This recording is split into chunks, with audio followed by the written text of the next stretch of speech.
So with 1 week to go, I thought I'd talk a little bit more about the making of Round, particularly the casting. When I started writing the script, I had to think of what it was going to be. My first thought went to a debate between a flat earther and somebody who understood the earth was a globe. So to make something funny, you basically take something that's just completely ordinary and exaggerate it to the most extreme circumstance you could think of, and that makes it funny. When you debate with these flat earthers, they always throw out, how do you know the earth's a globe? Have you seen it for yourself? Even if you had seen the earth for yourself, like all these astronauts are constantly telling them, they just say you're lying. That was the obvious choice there. You have an astronaut debating with somebody who's a flat earther. So what's the most extreme circumstance of a flat earther? That would be a kid. So how do you get a kid and an astronaut debating? Well, that's when I came up with the idea that it's a father and a son. So the script turned into this family dinner table discussion with a mom and a dad finding out that their son has been watching a bunch of YouTube videos on flat earth.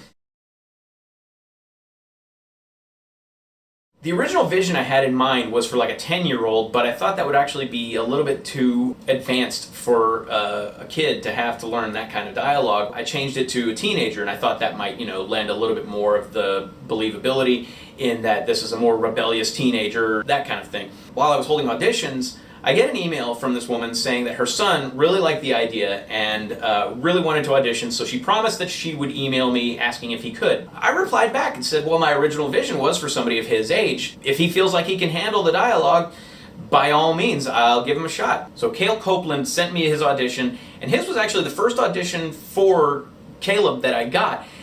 And even though I saw several others afterwards, his just blew me away. Why do you work for liars and con artists? Could not stop laughing. Something about this kid, he just got it. He understood this character, the facial expression, the mannerism. He just had that smug persona of a flat earther. And yes, I am comparing grown men and women, flat earthers, to a child. And his video was so hilarious, I took it to my wife and showed her, saying, you've got to see this. And after she watched it, she looked at me and she says, you don't even need to hold auditions anymore. That's your kid.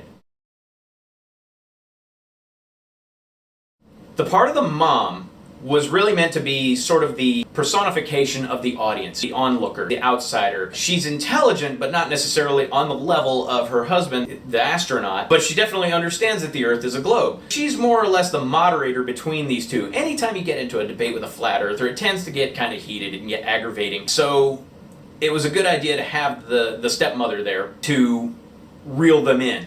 And I had several auditions for the mom. If you auditioned for this role and you didn't get the part, don't feel bad. Everybody did a great job. One in particular, her friend is a flat earther. She actually wanted to be in a movie about flat earth and she could show her friend to show her how ridiculous this all was.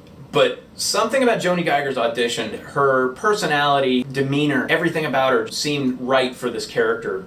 Why do you work for liars and con artists? What?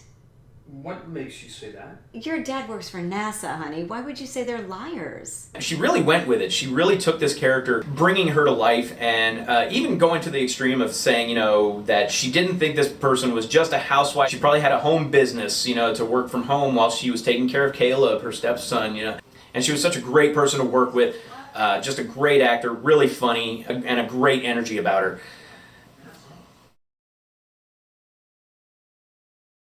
The role of Adam was the hardest to cast, the dad, because of the fact that I didn't get as many auditions for him. One guy auditioned, did a fantastic job, and I ended up casting him. We got all the way through a read-through of the script, and up to a week before filming, he had a last-minute scheduling conflict and couldn't be there on the day of filming. We only had that one day to film, otherwise we would have had to push back all the way into 2020. I gave myself 2 days to find another actor. I asked all over Facebook, nobody really knew anybody that fit the role. I turned to my cast members, Cale's mom and Joni.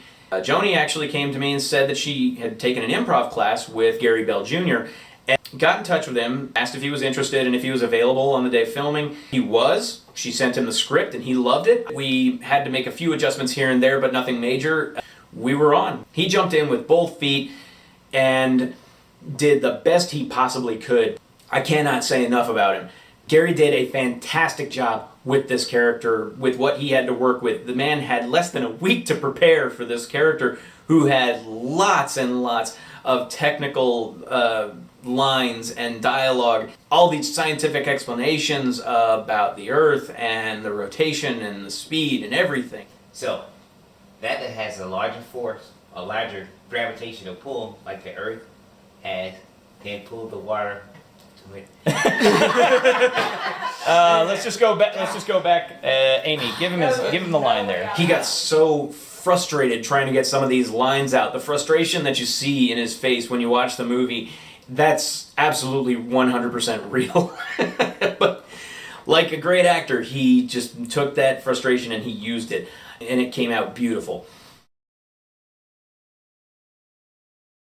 The character Flat Hat Matt was created because the original draft of the script just had the family sitting around a table. It was just a family discussion about the videos that the kid had watched on YouTube, and it was kind of dry and a little bit dull. More importantly, in my opinion, it made the kid sort of the bad guy in the story. I didn't want this to drive a wedge between them. I wanted it to really be more about the two of them coming together despite all this. So the character Flat Hat Matt was created.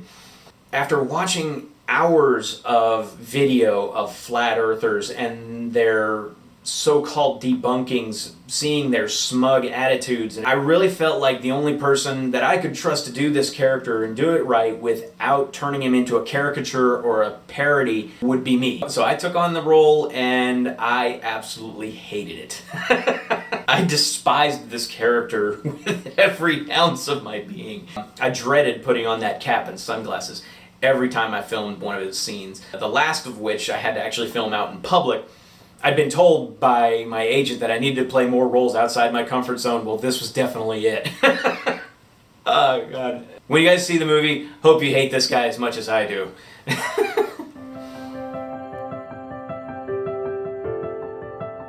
This movie has been a challenge in so many ways, and it's been so much fun, and I'm so glad that it's about to come out. I've got so many plans for this, to take it to film festivals and share it with as many people as possible, and hope that they enjoy it, maybe even learn something from it, and equally as important, never fall for any of this insane flat earth propaganda.